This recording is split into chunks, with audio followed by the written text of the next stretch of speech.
Mina mpia santé parce que mon appel kutufuata moi neno yetu nataka kupartager parce que kitu kimoja kinanimarke sana mimi c'est iko na batu wa mingi wanasema ma offrande na yatagura offrande yema ne pelika kaje offrande yema ne faka kaje. Vous devez faire attention. Il y a beaucoup de gens beko na pelika mamakuta bengine beko na lombana mais amoyo asema mnaweza kulitafutia malaana na mnaweza kupata mabitu mengine. Kama Biblia inaenda kusemea juu ya mambo ya kutoa, mambo ya makuta, mimi natafuta tupatane quand même. Mimi natafuta nisome texte moya na ile texte itusaidie shibote. Itakuwa ni 2 Corinthiens 9. Na 2 Corinthiens 9. Kama minaweza kusoma à partir ya 10, bon, minanja tout par 10. Non, pas 6, c'est mieux.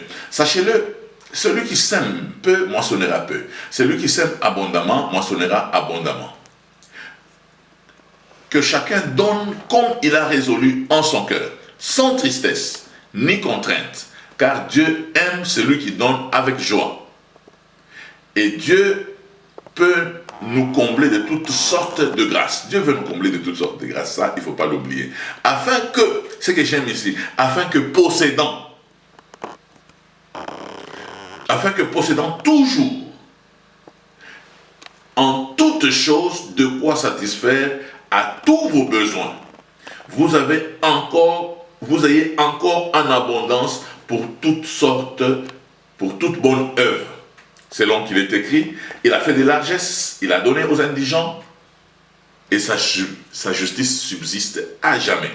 Celui qui fournit, ça j'aime, c'est lui qui fournit la sémence au semeur et du pain pour sa nourriture, vous fournira et vous multipliera la sémence et augmentera le fruit de votre justice. Je sais que beaucoup de gens,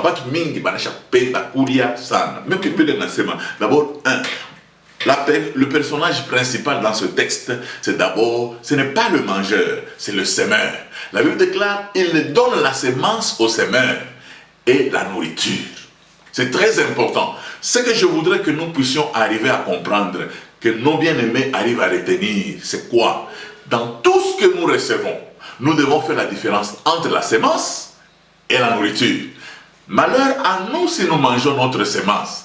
Si nous mangeons la sémence, sachons que nous avons mangé le lendemain. Cela est très important. Beaucoup de gens, quand ils sont bénis par le Seigneur, ils font les achats, ils font des fêtes. Vous mangez parfois aussi la sémence.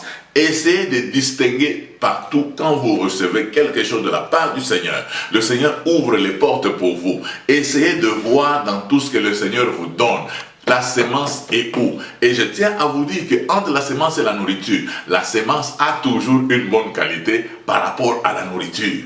Mais malheureusement pour vous, les prieurs, les jeûneurs, vous mangez la sémence et vous entrez en prière. Je vais vous donner juste un exemple. C'est comme quelqu'un qui se retrouve devant la terre, une terre arable, une terre fertile. Il ne met pas de semences, mais il remue seulement la terre et il attend d'avoir la récolte. Vous n'aurez pas de récolte, messieurs. Vous n'aurez pas de récolte, madame. Pourquoi? Parce que vous avez mangé la sémence. Ce sont les principes de Dieu. Dieu n'est pas compliqué. Ne cherchez pas, oh non, il y a le terme grec dit, le terme hébreu. Il n'y a pas de terme hébreu. Quand vous mangez la sémence, c'est que vous avez mangé vos lendemains. Il y a des gens aujourd'hui qui sont en train de souffrir. Ils souffrent pas parce que Dieu veut les frapper. Ils souffrent parce qu'ils ont mangé la sémence et la parole de Dieu doit s'accomplir.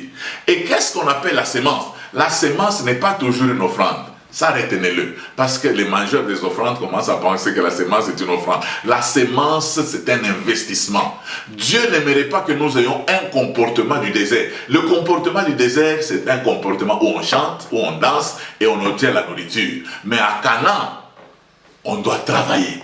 Le travail n'est pas une punition. Je tiens à vous dire, quand Dieu vous donne de l'argent, tournez votre tête de manière à ce que, avec la part que vous avez comme sémence, vous puissiez investir. Investissez dans votre vie. Investissez sur le marché de manière à ce que le Seigneur vous bénisse.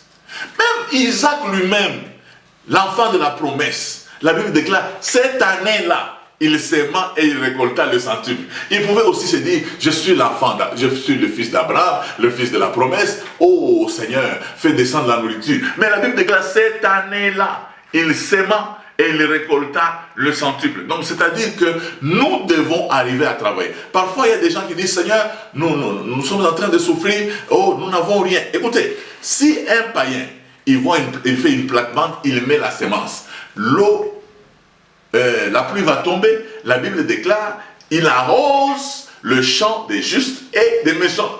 C'est-à-dire, il aura la récolte, mais toi qui n'auras pas semé et qui auras arrosé cette terre, tu n'auras pas de nourriture. Et tu te diras que tu es troublé. Tu es troublé seulement par ta propre turpitude. Pourquoi? Parce que tu ne comprends pas les Écritures. Les Écritures disent que Dieu donne au semeur la nourriture et la semence.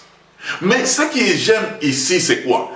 La Bible déclare qu'il va multiplier la nourriture. Non, il multipliera la semence. Sachez que la nourriture dépend toujours de la semence.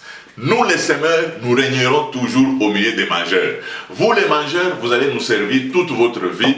Pourquoi? Parce que le mangeur dépend du semeur. Alors, cherchez à savoir, vous êtes semeur, vous êtes mangeur et positionnez-vous, bénissez seulement le Seigneur de ce que vous êtes. Si vous ne comprenez pas ce que la Bible est en train de vous enseigner, mon frère, vous pouvez mémoriser tous les versets de la Bible et vivre comme un chétif. Que le Seigneur vous bénisse.